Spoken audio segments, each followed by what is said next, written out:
கைலாயத்துல ஒரு சின்ன அமைதி. ஆனா மதுரையில ஒரு பெரிய புயல் கிளம்ப போகுது. சாபத்தால கடலோர கன்னியா மாறின பார்வதி தேவியை தேடி ஒரு ரக்கெட் மீனவனா களமிறங்குறார் நம்ம சொக்கநாதர்.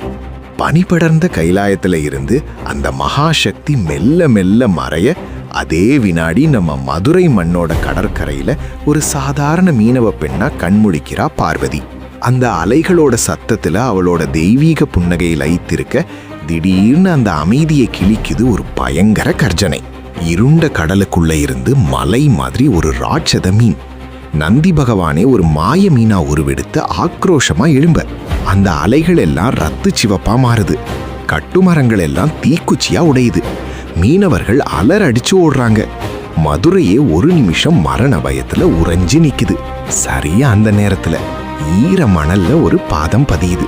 உடம்பெல்லாம் கடல் உப்பு, தோல்ல ஒரு கட்டுமரம். அந்த ராட்சதர் அலையை விட வேகமா ஒருத்தன் நடந்து வர்றான். ஊர் தலைவன் முன்னாடி போய் நிக்கிறான். அவன் கையில இருக்கிற அந்த மாயவால வானத்துல இருக்கிற நட்சத்திரங்களை விட அதிகமா மின்னுது. கட்டுமரத்தை அப்படியே அந்த சீர்ற கடலுக்குள்ள தள்ளுறான். அலைய விட அவனோட திமிர் அதிகமா இருக்கு. நடுக்கடல்ல அந்த ராட்சத மீனோட நிழல் இவனை சுத்தி சுத்தி வர ஒரு மகா யுத்தத்துக்கு அந்த இடமே தயாராகுது. அந்த மாய வலைய தூக்கி வீசுறான் பாரு. அது அப்படியே ஒரு பொன்னிற மேகம் மாதிரி அந்த இருண்ட வானத்தை மறைக்குது. கடலுக்குள்ள ஒரு விஸ்வரூப போர். அந்த வலையில மாட்டினா அந்த மாய மீன் துடிக்குது. கடல் கொதிக்குது. ஆனா இவன் ஒரு இமய மலை மாதிரி அந்த படகுல அசையாம இழுக்கிறான். அந்த பிடி தளர்றதா இல்ல. ராட்சத மீன் கரைக்கு வருது.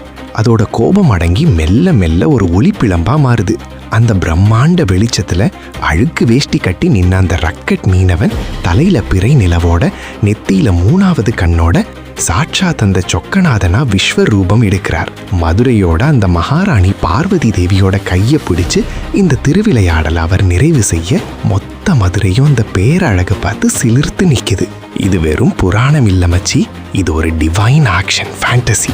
அடுத்து அந்த பிட்டுக்கு மண் சுமந்த கதையில இதை விட ஒரு அதிரடி இருக்கு. ரெடியா இருங்க.